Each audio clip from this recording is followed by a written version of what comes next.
My son said, "You're moving to a nursing home, and I'm selling your house." I did not fight him. I signed the papers. For 2 weeks, he and his wife celebrated what they thought was their successful deal. When the buyers came with the money, the notary showed them my surprise. Good day, dear listeners. It's Clara again. I'm glad you're here with me. Please like this video, listen to my story until the end, and tell me which city you're listening from. That way, I can see how far my story has traveled. My name is Margaret Elaine Caldwell, and I have lived in this house for 41 years. I want you to understand what that means before I tell you what happened. 41 years. I painted the kitchen yellow myself back in 1983 because Harold said yellow kitchens make people happy, and I believed him. I planted the rose bushes along the front walk the summer our son Derek was born, and every spring they came back without being asked, as faithful as sunrise, which is more than I can say for some people. Harold died in March of last year, quietly, in the blue recliner he had owned since Reagan was president, and I became a widow at 73. After that, the house became fully mine, not just in my heart, but on paper too. We had always owned it together. After Harold passed away, I transferred everything properly through probate. My name, and only my name. For the first few months after Harold's death, Derek was attentive in the way children sometimes are when grief is fresh and guilt comes easily. He called on Sundays. He came for Thanksgiving with his wife, Renee. I made the cranberry sauce from scratch, and Renee said it was wonderful, and I noticed she didn't eat any of it. A small thing. I tucked it away in my mind without meaning to. The new year brought changes that I did not notice as changes at first. Derek started asking questions about the house that felt more like inspections than conversation. "What do you think it's worth now, Mom? With the market the way it is?" He said it like someone saying words he had practiced. "You know, a place this size is a lot for one person." Renee nodded at everything he said with the careful excitement of a woman who had practiced nodding. I answered honestly, the way I always have. I told him I was doing fine. I told him Harold's pension and my Social Security were enough. I told him the house was not a burden, but a home. He did not seem to hear me. In February, Renee started coming with Derek on his visits more often. I should have welcomed that. I tried to, but there was something in the way she moved through my rooms, slowly and carefully measuring, that made me feel like furniture being priced. She would stop by the living room window and look out at the backyard and say, "This really is a lovely lot," in a voice that had nothing to do with loveliness. One time, almost casually, she asked if I had ever thought about moving to a smaller place. I said I had not. She smiled, the smile of someone who was not finished yet. March came, the roses started to bud, and my son sat down at my kitchen table, the table where he had done his homework for 12 years, where I had signed his permission slips and birthday cards, and told me that I was moving into Meadowview Senior Living, and he was selling the house. He did not ask. He told me. "Mom, we've talked to some people. The facility is very nice. You'll have your own room, activities, medical support nearby. And honestly..." He paused there, and I watched him choose his next words like a man choosing a tool. "A house this size is just too much for one person at your age. It's not practical." Renee sat beside him, hands folded, already dressed for the part of the reasonable one. "We just want what's best for you, Margaret," she said. And maybe she believed it. That is the most frightening kind of lie. The kind the liar has told themselves so many times that it no longer feels like lying. I looked at my son. I looked at my kitchen, yellow the way it had always been. I thought about Harold in his blue chair. I thought about 41 years and rose bushes that came back without being asked. And I said nothing. Not yet. But inside me, something very old and very quiet moved. I had raised this boy. I knew his hands, his voice, the way he looked at something he wanted. And what I saw on his face that afternoon was not concern. It was calculation. I was not angry. I was not afraid. I was, for the first time in a long time, fully and coldly awake. After Derek and Renee left that afternoon, I sat at the kitchen table for a long time without moving. The coffee went cold. The light changed. Outside, a neighbor's dog barked twice and then went quiet. I am not a woman who cries easily. Harold used to say I had the emotional metabolism of a glacier, and he meant it as a compliment. And I did not cry then. I simply sat there and let the full weight of what had just happened settle into me, the way cold settles into an old house, through every crack and seam. I went through it step by step, the way Harold had always gone through things. What is the problem? What are the facts? What can be done? The problem was easy enough to name. My son believed, or had decided to believe, that I was something to be managed instead of a person to be considered. The house, our house, Harold's and mine, the yellow kitchen and the rose bushes and 41 years of Saturday mornings, had become, in Derek's mind, an asset. An asset that would be much easier to turn into money if I was no longer living in it. Meadowview Senior Living was not kindness. It was a transaction. The facts were these. I was 74 years old. I was widowed. I had no living siblings. My closest friend, Barbara, had moved to Arizona after her hip replacement. I had neighbors I liked, but I did not confide in them. Derek was my only child, and he had just told me, in the careful language of people who think they are being reasonable, that the life I had known was over. But there was another fact, the one Derek had either forgotten or chosen not to think about. The house was mine, completely, legally, and without question. My name was on the deed. My signature was required for any sale. I was not confused. I was not incapable. And I had not agreed to anything. That night, I could not sleep. I lay in the dark and listened to the house around me, the special creaks and hums of a structure that has learned to breathe with the person living in it. And I thought about what my choices were. I could refuse right away, say no clearly, and stand my ground. But I had already seen the way Derek spoke to me that afternoon, calm and controlling, and I understood that a simple refusal would only begin a longer campaign. He would push harder. He might bring in lawyers, or maybe doctors. Suggesting that an older person is not competent is a powerful weapon, and I was not naive enough to think my own son would not use it. I could call a lawyer right away. That was tempting. But if Derek learned I had hired a lawyer, he would become more careful, more strategic. I needed him to think he had already won. I needed him not to be careful. And so, lying there in the dark in the house I had lived in for 41 years, I made my first decision. I would seem cooperative. I would not fight in a visible way. I would give Derek exactly what he wanted to see, a tired, obedient old woman who had accepted the wisdom of her son's plans. I would sign what he handed me to sign. I would visit Meadowview and say it seemed fine. I would let them celebrate, and while they celebrated, I would act. The next morning, I drove to the public library on Elm Street, which has always been my favorite kind of place, orderly, quiet, and full of information that belongs equally to everyone. I asked the young woman at the reference desk for anything she had on property law in Ohio, real estate transfers, and power of attorney. She gave me a small stack of materials without asking why, which is another reason I have always appreciated librarians. I spent 4 hours reading. I took notes in the small spiral notebook I carry in my purse. By the time I left, I understood several things I had not understood before.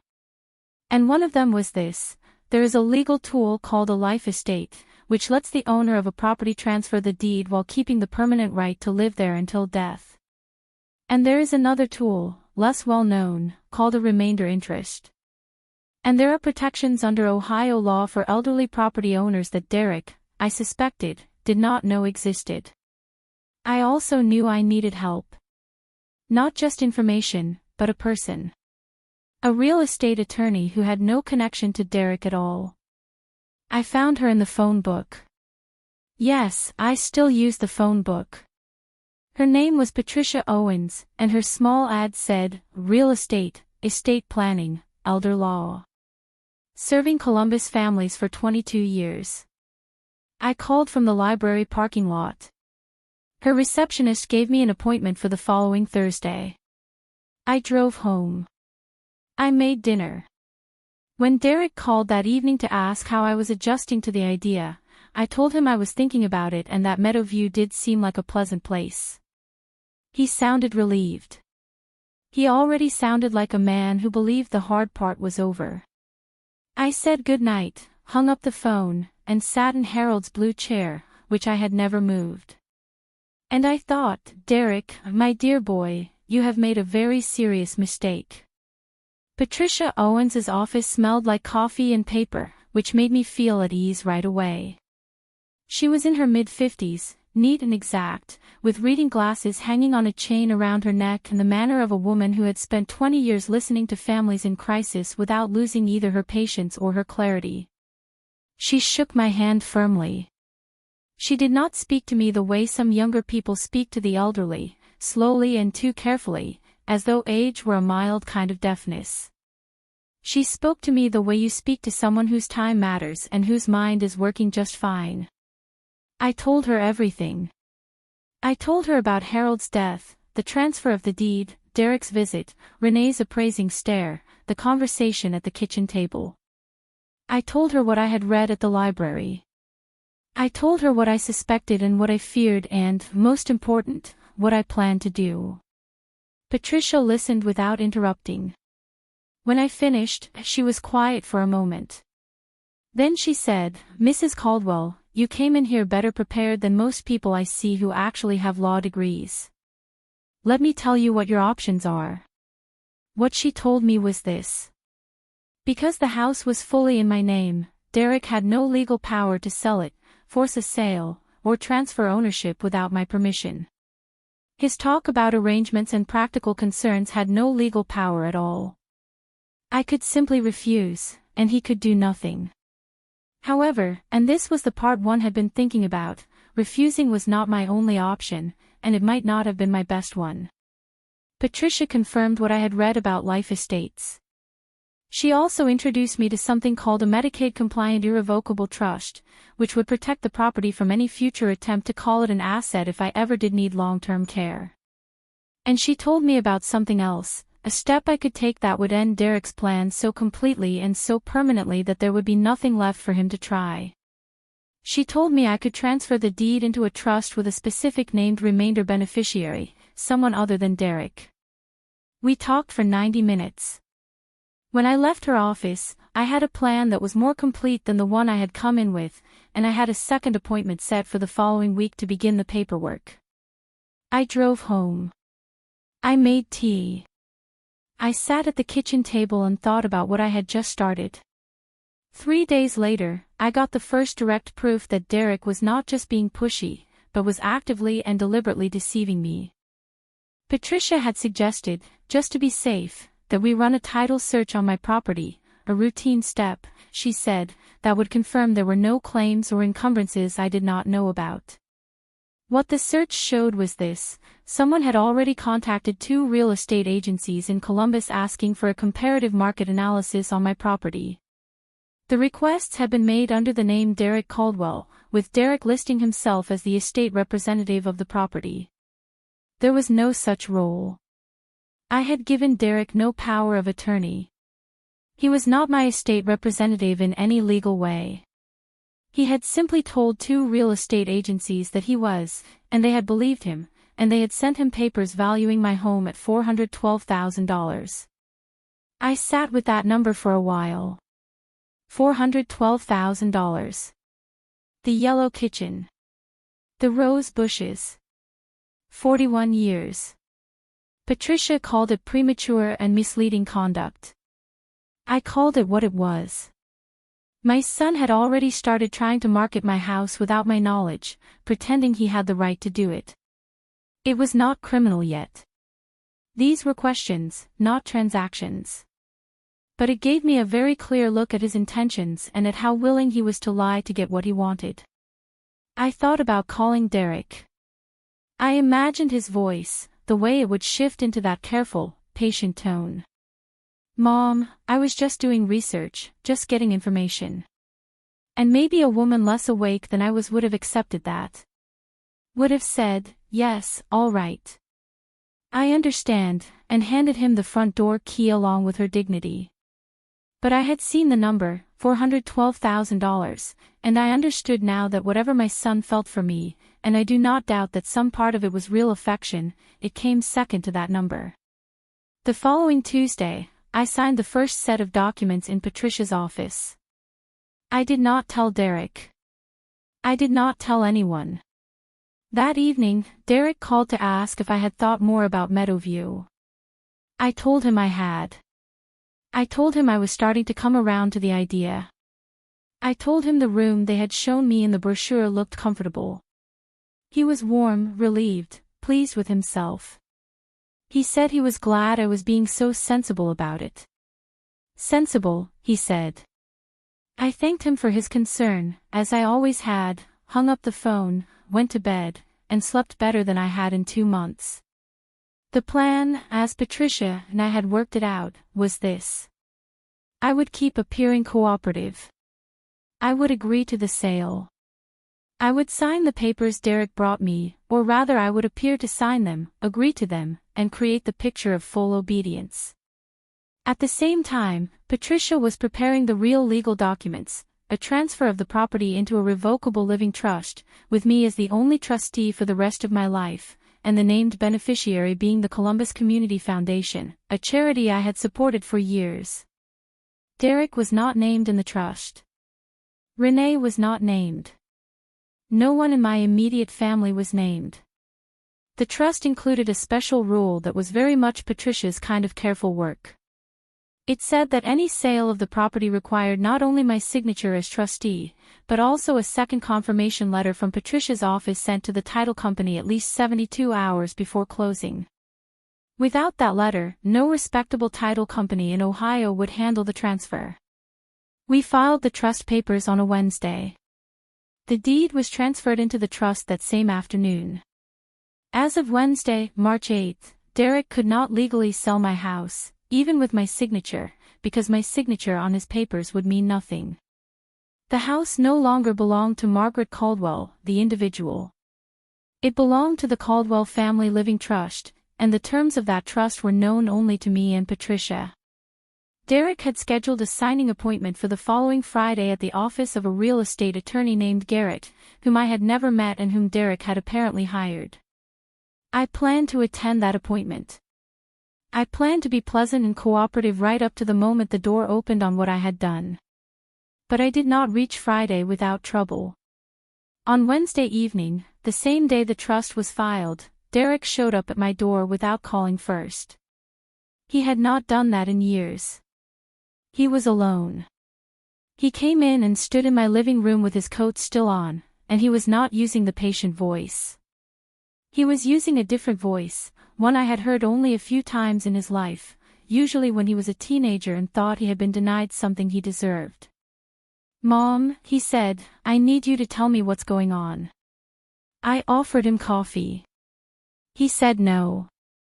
"Someone told Renee that you've been going to a lawyer's office on High Street, a real estate attorney."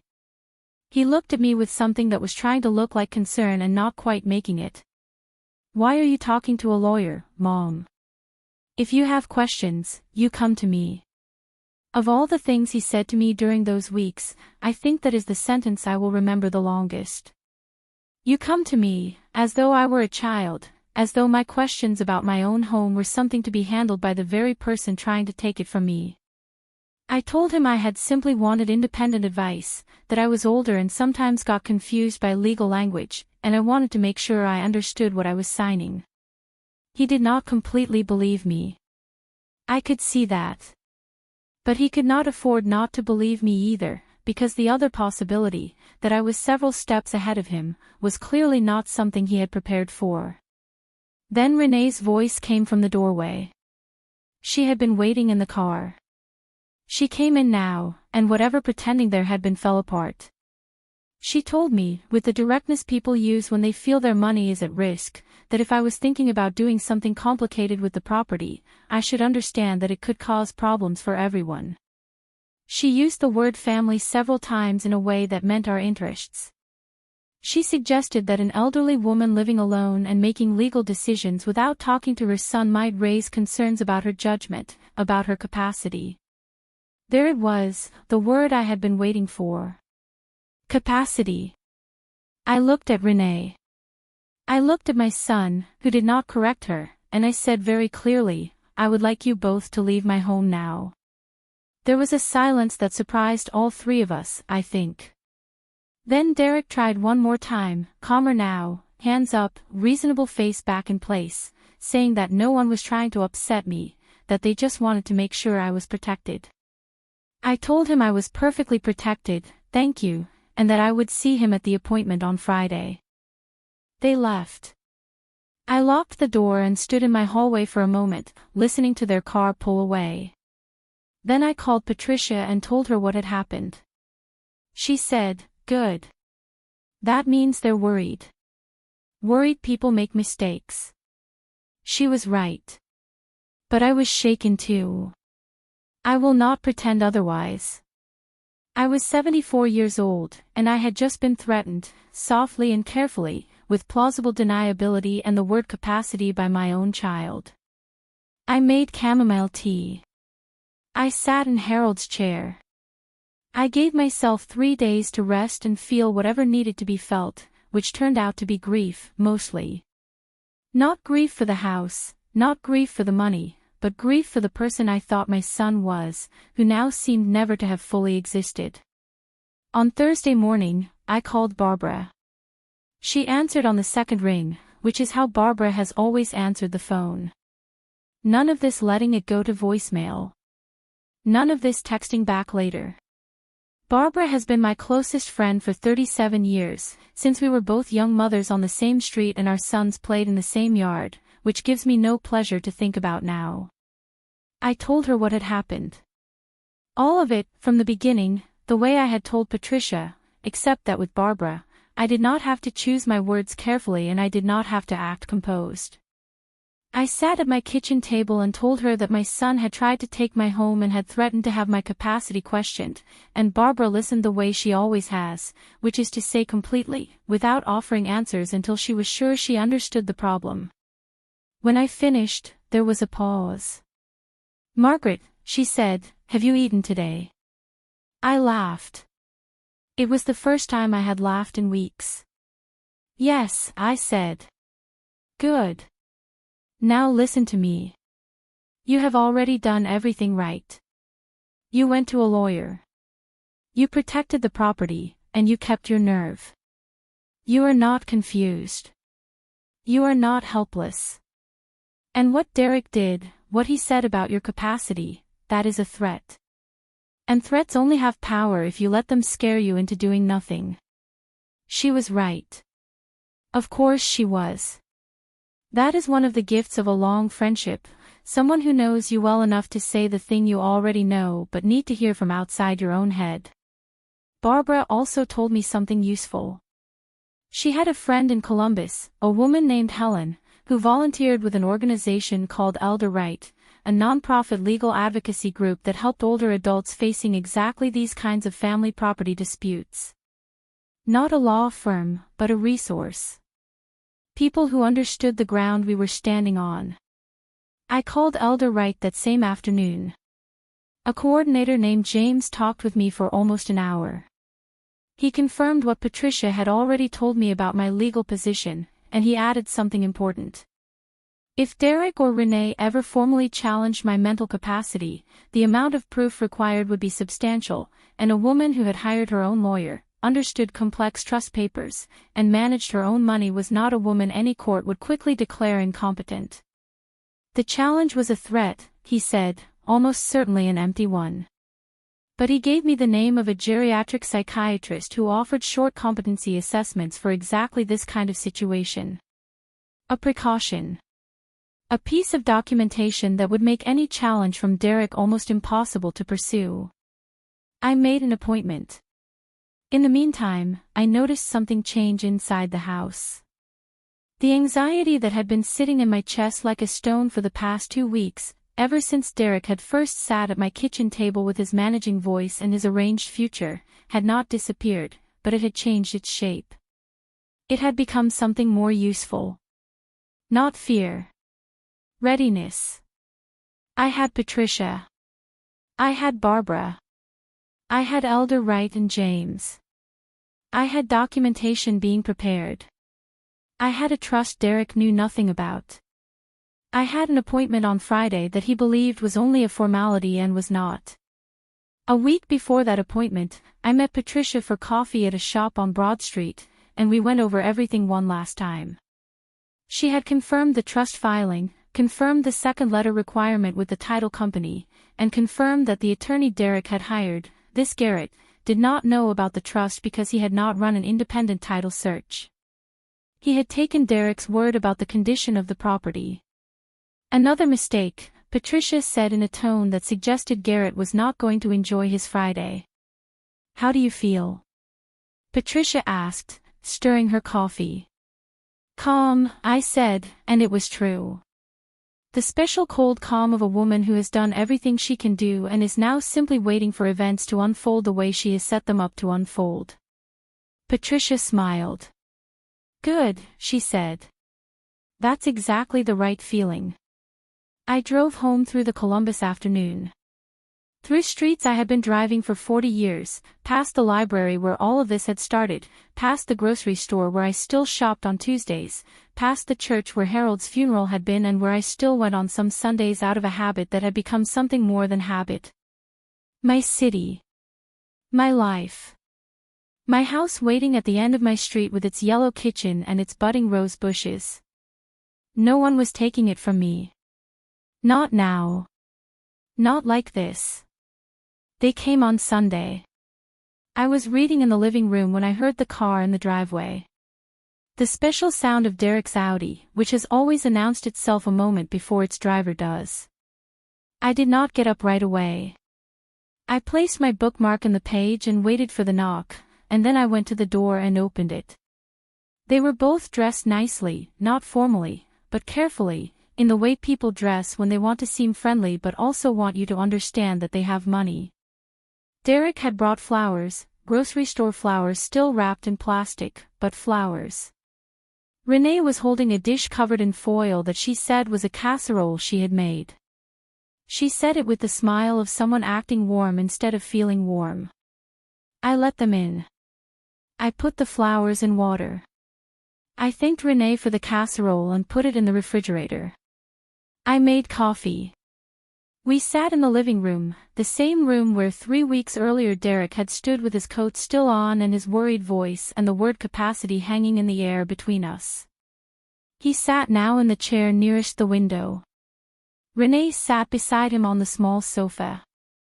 I sat across from them in Harold's chair, and I do not apologize for that. Derek began with the weather, then with how busy work had been, then, after about 4 minutes of that, with what he had actually come to say. He told me he had been thinking about our recent conversations and felt bad about how things had sounded.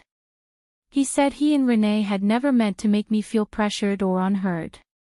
He said, and this is the sentence I noticed most carefully, that they only wanted to make sure I was making decisions with full information. Full information. He said it with such easy concern on his face that I almost felt sorry for him. Then Renee took her turn.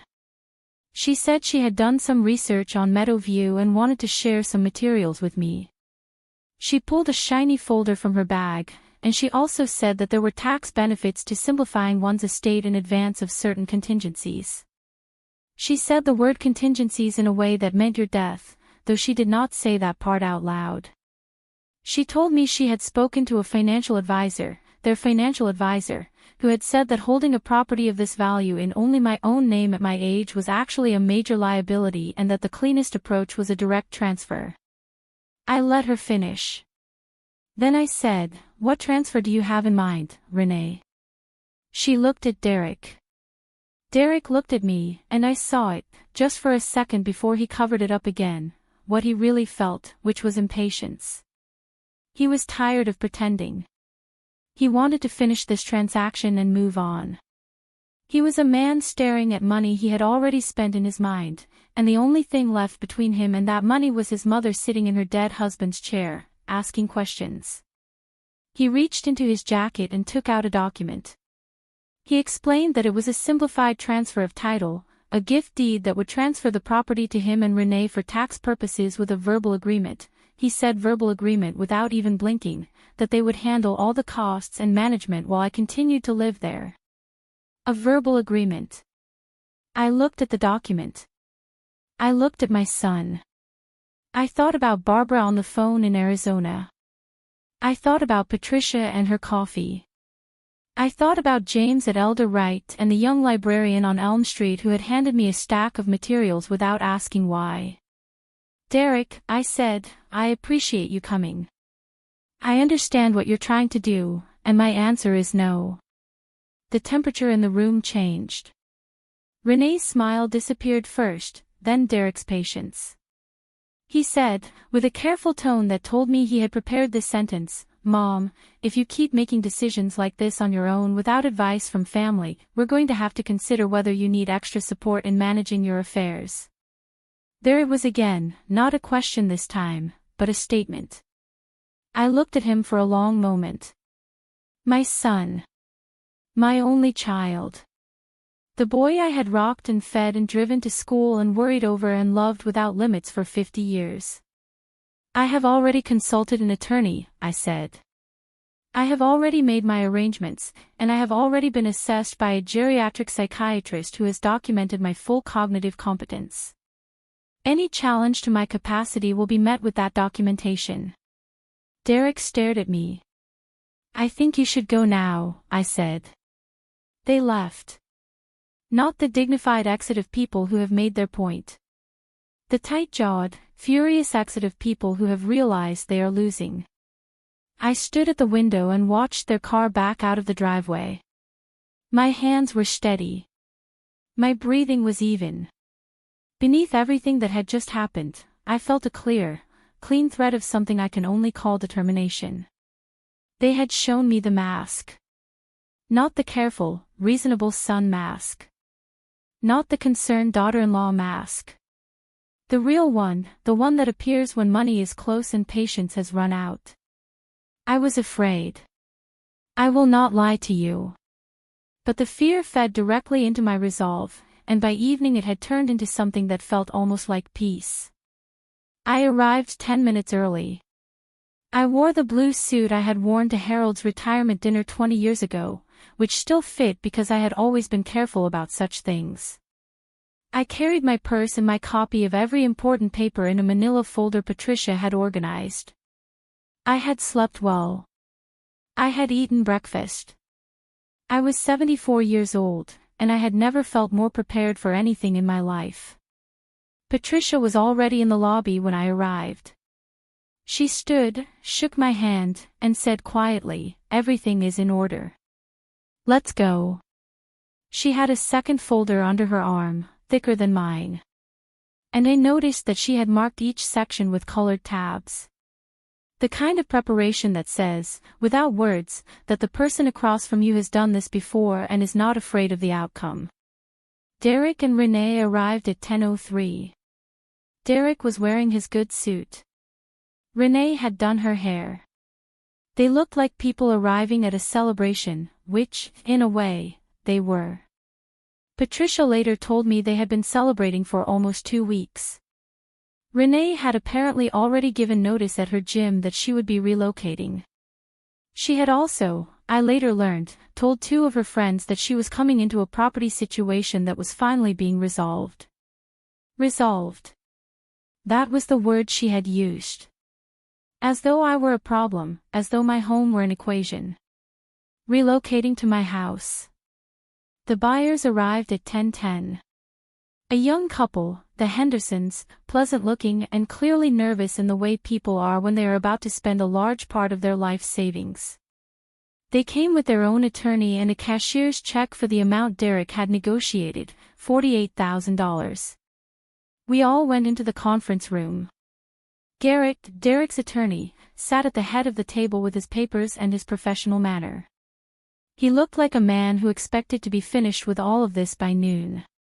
He had a cup of coffee in front of him, and he had not offered anyone else one, which told me something about how he ran his office. He began the process of presenting the purchase agreement for signature. He addressed me directly as the seller, which was correct. He asked me to confirm my identity and my ownership of the property at 4417 Linden Avenue, Columbus, Ohio. I confirmed my identity. Then I said, before we continue, I'd like to introduce my attorney, Patricia Owens, who has some information relevant to the title. Garrett paused. He looked at Patricia. He looked at Derek. Derek's face did something complicated. Patricia placed a single document on the table. She explained, in the clear and steady voice of a woman who has done this before, that the property at 4417 Linden Avenue had been transferred into the Caldwell Family Living Trust on March 8, 2024, with Margaret Elaine Caldwell as sole trustee. She explained that the terms of the trust required her counter-signature on any sale document sent to the title company no later than 72 hours before closing. She noted that no such letter had been submitted because no such closing had been authorized by the trustee. She placed the trust document next to the first paper. She placed the title search next to that. She placed one final document, the filing confirmation from the Franklin County Recorder's Office, date stamped, in the center of the table where everyone could see it. Garrett was reading. His expression was not so much the expression of a surprised man as the expression of a man feeling the special professional horror of realizing that his due diligence had not been enough. He had not run a title search. He had taken Derek's word that he had the right to sell. He had not checked a single claim. He had sat across from my son, accepted his papers at face value, and built an entire transaction on the assumption that a 74-year-old widow would simply obey. That assumption had just cost him much more than a morning. Derek stood up. This is... He started, then stopped, then started again. Mom, what did you do? I protected my property, I said. You can't just...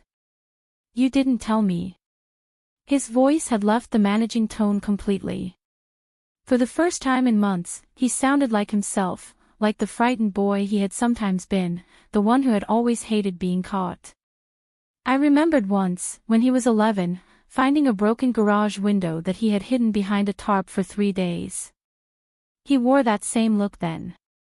Not remorse, exactly, but the shock of a person discovering that the world keeps records. Renee said sharply, "Can this be contested?" Garrett said, with the caution of a lawyer beginning to pull away from his client, "The trust appears to be properly formed and filed. The terms are enforceable. There must be something." Derek looked at me with an expression I had never seen on him before. Not anger, exactly. Desperation. "Mom, we can work this out. We can talk about this now." He wanted to talk now, with the cashier's check on the table and the buyers shifting in their seats and the attorney across from him reading a document that had destroyed 2 weeks of celebration in about 4 minutes. Now he wanted a conversation. The Hendersons' attorney leaned over and spoke quietly to the couple. The Hendersons stood. They picked up their cashier's check. The young woman, Mrs. Henderson, looked at me with an expression that I think was sympathy, or maybe recognition, and they left the room without a word. The door closed behind them with a soft and final click. Garrett began gathering his papers with the careful movements of a man trying to leave a bad situation cleanly. Derek watched his buyers leave and his attorney gather his documents, and the celebration that had taken 2 weeks to build dissolved completely, like something that had never really been solid in the first place. "Derek," I said, and my voice was perfectly steady, "The house is mine.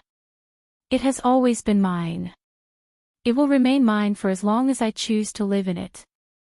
If you have questions about what happens to it after my death, I suggest you speak to an estate attorney on your own. Not this one." Garrett did not look up. I picked up my folder and my purse, I thanked Patricia, and I walked out of that conference room and through the lobby and into the March sunlight of Columbus, Ohio, where the sky was very blue and the air smelled like the end of winter. I stood on the sidewalk for a moment, simply breathing. I had not realized until then how much I had been carrying. My shoulders dropped. The sun felt warm on my face. Somewhere down the block, a delivery truck was making its stops, and two pigeons were arguing on a window ledge, and the city was moving through its ordinary Friday, the way cities do, indifferent and ongoing, and I was standing in it, whole. The silence from Derek lasted 11 days. During those 11 days, I cleaned the house from top to bottom, not because it needed cleaning, but because I needed it. I washed the kitchen windows and the kitchen walls, and I repainted the back bedroom, which had needed it for 2 years. Behind the dresser, which I moved so I could reach the baseboard, I found a small drawing Derek had made when he was maybe 7, a house with a yellow door and stick figures in the yard, and his name printed carefully in the bottom corner. I held it for a long time before putting it back. Not on the wall. Back where I had found it, behind the dresser, where it had waited for 30 years without asking anything from anyone. I called the rose bush supplier I had been using for 20 years and ordered 2 new plants for the front walk because 2 of the originals had finally died the previous fall. I had dinner with a neighbor I had been meaning to have dinner with for a year. On the 12th day, Derek called. Not with the careful voice, not with the controlling voice, but with his real voice, which I had not heard in months. He said he wanted to apologize. He said he had behaved badly. He said he was sorry. I listened to the entire apology. I did not interrupt, and I did not soften it by telling him it was all right before he had finished. He needed to say all of it. That was part of what would make the apology real. Then I said, "I believe you're sorry, Derek, and I believe things became true this spring about who you are and what you are willing to do that I cannot unknow." He started to say something. I said, "I've spoken with Patricia. I've updated my estate plan. The trust remains the way it is. Depending on the choices you make going forward, your place as a beneficiary of anything I leave may or may not change over time. That will depend on your behavior, not on my anger. I'm not angry, but I am clear." There was a silence. Then he said, "Are you going to Meadowview?" "No, Derek," I said. "I'm going to stay in my house. I'm going to plant new roses, and I'm going to live my life." He did not answer right away. When he did, his voice was different, smaller. "Okay, Mom," he said. That was not the end of the consequences, of course. The world does not neatly fix itself just because one confrontation is over. Garrett filed a formal complaint with himself before anyone else had the chance to file one against him, a kind of early damage control, and he declined to bill Derek for the full engagement. The Ohio Real Estate Commission received a short inquiry about Derek's claiming to be the estate representative to the 2 agencies that had provided market analyses. Patricia made that call. She made it without drama and without apology, the way she did everything. The inquiry was noted. Nothing criminal was found because nothing fully criminal had been done. But the note existed, and in the way such things work, that was not nothing. These records have a way of showing up at inconvenient times, Patricia told me, and I believed her. The Hendersons found another property 2 months later. A 3-bedroom on the north side of the city. A better fit for them than my house would have been, their own attorney told Patricia in passing. I was truly glad. They had stepped into my story through no fault of their own, carrying a cashier's check and a reasonable hope, and they deserved their own good ending. I changed the trust. Patricia drew up updated papers that explained the distribution of the estate more clearly than before. The Columbus Community Foundation remained a beneficiary. There were others I added. Barbara's granddaughter's college fund, a small scholarship at the high school where Harold had once coached baseball, and a sum for the Elder Right organization that had helped me understand my rights when I needed that most. Each addition felt intentional. Each one said something about who I was and what I valued, which is, I think, the true purpose of an estate plan, not punishment. A portrait. Derek was not removed completely, but his share was greatly reduced, and the trust spelled out the conditions under which it could be reached. He could read those conditions when the time came, or he could begin now to live in a way that changed them. That was the offer I left on the table. Not forgiveness, not yet, maybe not ever completely, but the possibility of a different future earned by different choices. That was the most a mother could do. That was also, I think, the right consequence, not punishment for punishment's sake, but the natural result of what he had chosen, and a door left just slightly open. I kept the casserole dish. I washed it and put it on the shelf. Whatever Renee had put in it, and I admit I had thrown the actual casserole away without eating it, which felt both petty and fully justified, the dish itself was a good size, and there was no reason to waste it. I used it the next month to bring soup to Dorothy from my watercolor class, who had come down with a cold. She said it was the best chicken soup she had eaten in years. I did not tell her where the dish had come from. Some histories are better left unspoken. By July, the new rose bushes had taken root. They were not as full as the old ones that had finally given out. They would need another season before they reached their proper height. But they were healthy and blooming, pink at the edges, the same kind I had planted the summer Derek was born. I found a certain satisfaction in that continuity, and I did not try to examine it too closely. Some things speak clearly enough on their own. I had coffee on the porch on mornings cool enough for it, and I watched them from my chair, and I thought Harold would have liked them. He had never paid much attention to the roses in particular, but he had always noticed when the front of the house looked nice, and he had always said so. My life settled back into its shape, or rather into a new shape that fit the woman I had become during those spring months. I had Patricia's number in my phone. I had James at Elder Right, who had sent a card after everything was over. A simple card, no extra flourish, just his signature and the words, "Well done," which I put on the refrigerator where I could see it. I had Barbara, who now called on Sundays instead of waiting for me to call her. A small change in the way our friendship worked, and one that meant more to me than I can easily say. I took a watercolor class at the community center on Tuesday evenings. I had always meant to and had always found a reason not to. I was not especially talented, but I enjoyed it. And the woman who taught the class, a retired schoolteacher named Dorothy, had thoughts about color and light that I found truly interesting. We began having coffee before class and then dinner afterward some weeks. And then she became, without either of us planning it, one of the people I thought of as mine. I traveled. Nothing dramatic.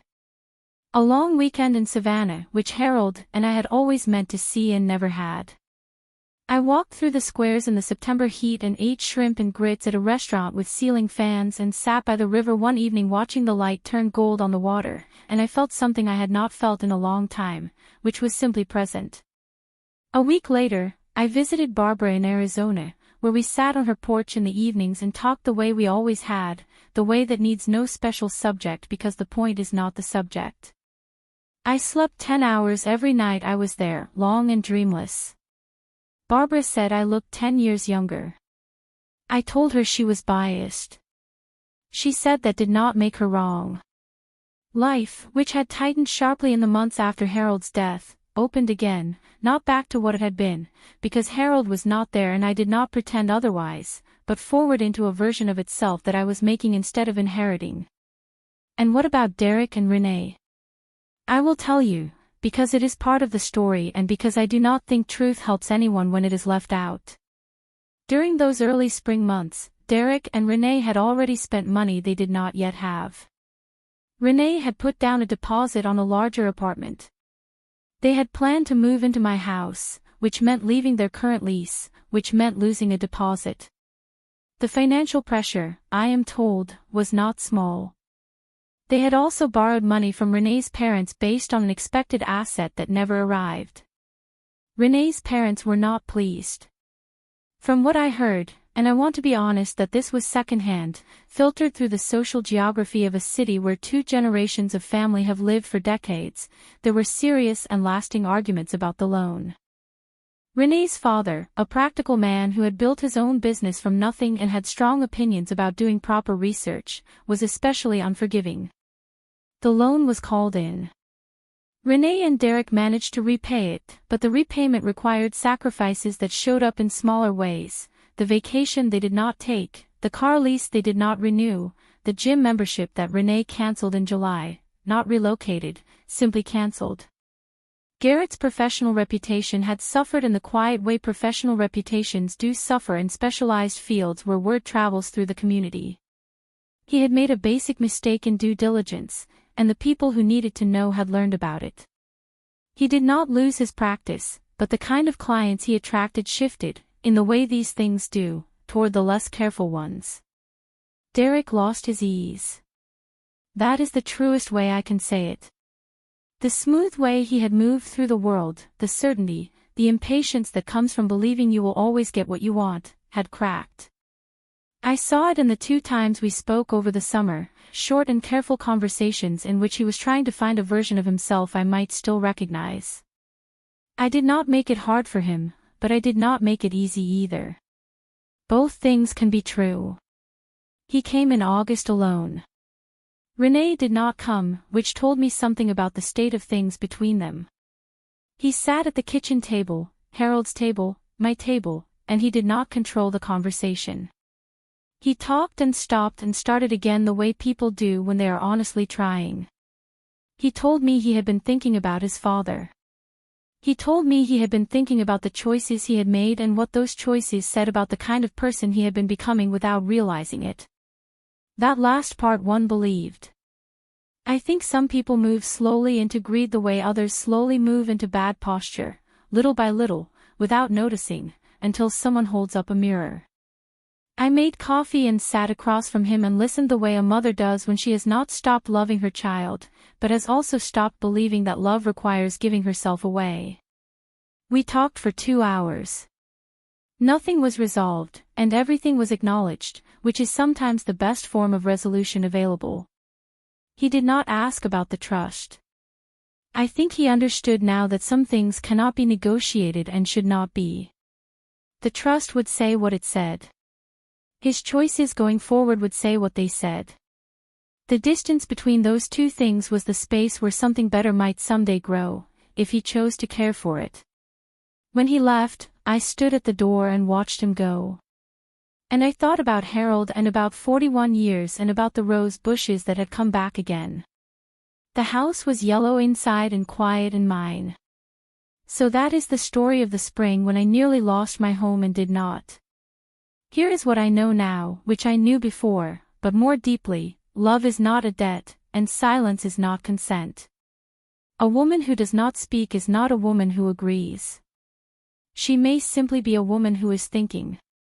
If someone in your life has ever mistaken your patience for surrender, I hope you remember this: patience can be preparation in disguise. What would you have done? Would you have fought back, or found a quieter way? I would truly like to know. Leave your thoughts below. Your stories matter, and some of you, I suspect, know this particular kind of hurt better than you would wish. If this story meant something to you, stay with me. There's more. And thank you, truly, for listening.